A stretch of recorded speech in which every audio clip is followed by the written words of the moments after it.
Now, why would this woman, who knows she's not allowed to touch others without making them unclean, be so confident that she could touch Jesus' clothes and it would heal her?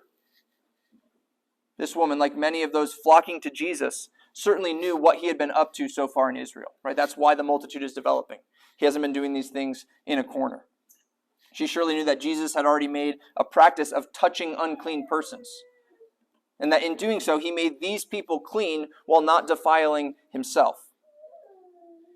And we must see that this is a radical, what's being displayed in this is important, and it's a radical shift from what we have in the Old Covenant.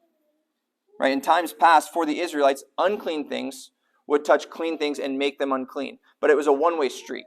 It didn't work the other way. There wasn't clean things that had been declared holy couldn't make unclean things clean, or even make normal things holy. Haggai gives us a perfect example of this one-way street. This is Haggai 2, verses 10 through 13. So God is kind of quizzing the priests here. So it's kind of a question and response.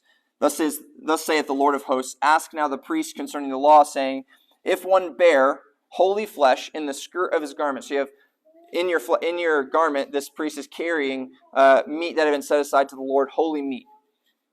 And with his skirt do touch bread or pottage or wine or oil or any meat, shall it be holy? Shall the things touched by the garment carrying the holy thing be made holy? And the priests answered and said, no. Then said Haggai, if one that is unclean by a dead body touch any of these things, shall it be unclean? And the priests answered and said, it shall be unclean. Then answered Haggai and said, so is this people, and so is this nation before me, saith the Lord. And so is every work of their hands, and that which they offer there is unclean.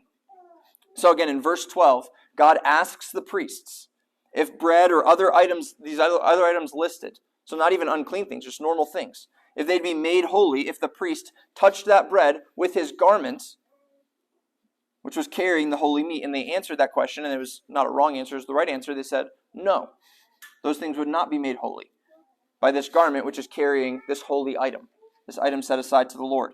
But here we see Jesus, the Holy One of Israel, whose garment held the bread of life, the holy meat.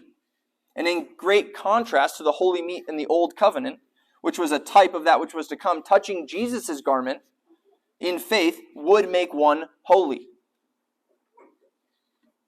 The life that could not spread from the sanctified meat in the Old Covenant did flow from Jesus. Right? That couldn't provide life in and of itself, that holy meat. And so it couldn't spread that holiness to any other object. Jesus was able to spread life. He had a holiness that was able to spread life to others, even as uncleanness was not able to spread to him. And so again, we see a one-way street, but the other way. Jesus, unable to be made unclean, making others clean. Right? The holy meat was a symbol of life. Jesus is life itself. He's the way, the truth, and the life. He's the source of life. He's the creator. He's the one upholding all of creation by the word of his power before this woman, standing there before her.